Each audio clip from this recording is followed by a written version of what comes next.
前回までのロド旅。春の瀬戸内海を走り、一番先の桜を見にドライブした。桜と海と空、その美しさに素直に感動した。さて、今回はどんな旅になるかな。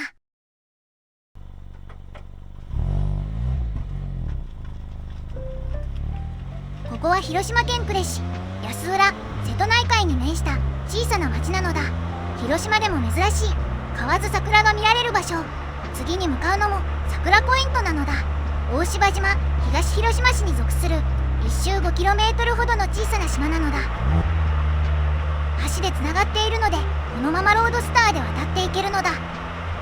前を走るのもロードスター。やっぱり瀬戸内のブルーにはロードスターが一番よく似合う。しばらくこのまま勝手にツーリングと行こう。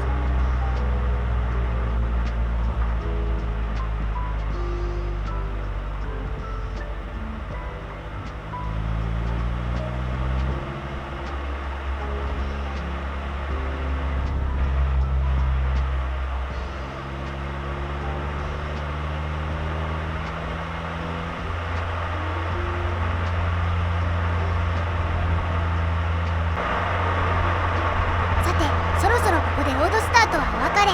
ボンボヤージュ。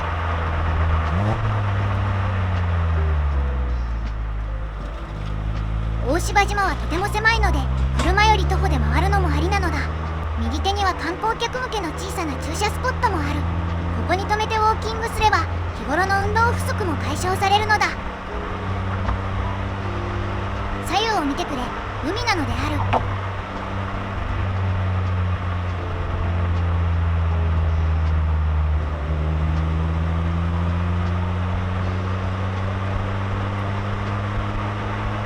綺麗だろう。いつ来てもこの絶景。ここは特別なスポットなのだ。この先2つに分かれるのだ。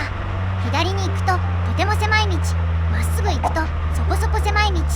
桜を見るならまっすぐへ。ついにお待ちかねの桜タイム。右手に見えるのが桜、左手に見えるのが路中のバイク。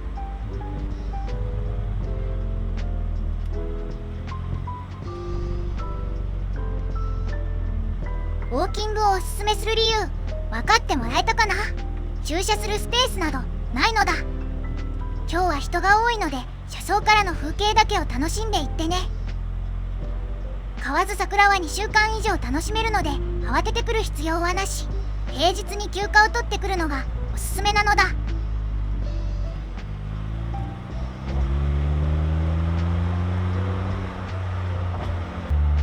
ちなみにここから先はさらに狭くなる。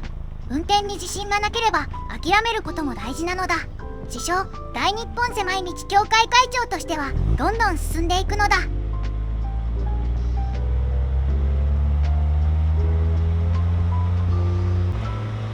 左に見えるのは島田大地のスーパー。そして河津桜。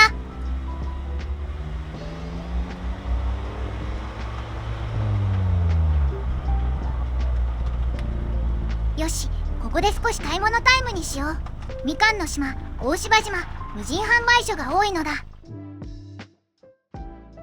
そして嬉しいのがとっても安いこと。今回買ったのは大きい箱の青島みかん1箱、そして貴重なはるかというみかん。貴重なみかんを大量購入してしまった。これは大満足なのだ。この島にはもう一つ観光ポイントがある。モン・サン・ミッシェルがあるのだ。本家はフランスだけど、ここにも似たような絶景がある。満潮時に海へ浮かぶ小さな祠、これがなかなかいいのだ。この狭い道を通った先に存在するのだ。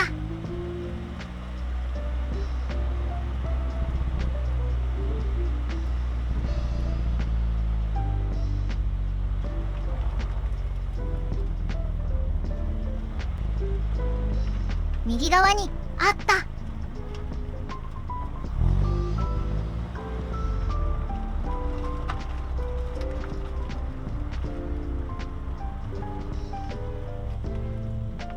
到着なのだ。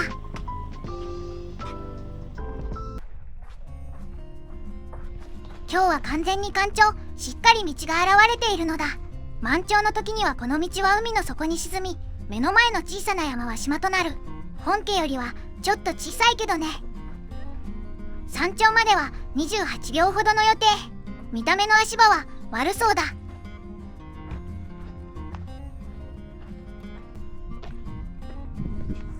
思ったより足場が悪い。自然のままで一部崩れているし、倒れたら危なそうなのだ。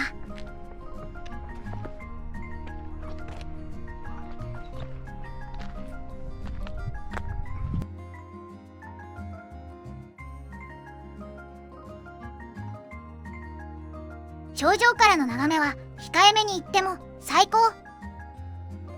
小さな島から見る雄大な自然なのだ。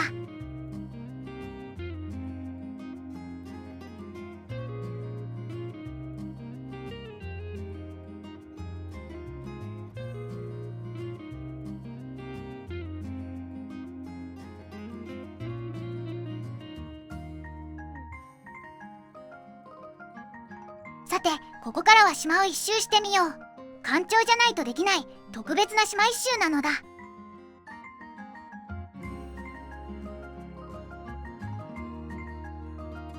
岩と海藻と貝が歩きにくい。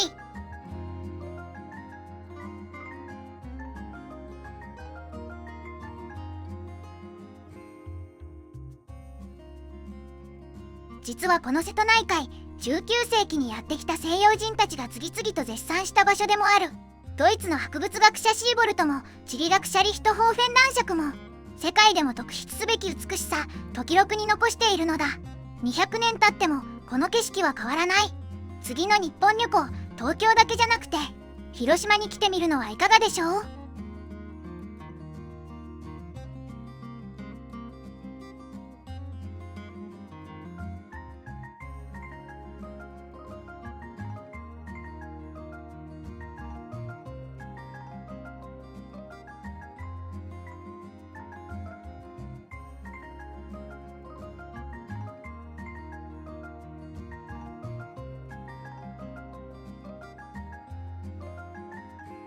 最後に本場モン・サン・ミッシェルではできないことをやってみよう。本場はキリスト教の格式高い教会。お菓子を食べながらうろうろしていたら T の目で見られること間違いなしだ。でもここは大芝島、日本のお菓子を食べても誰にも怒られないのだ。海を見ながらお菓子も楽しめる。これが瀬戸内海の楽しみ方なのだ。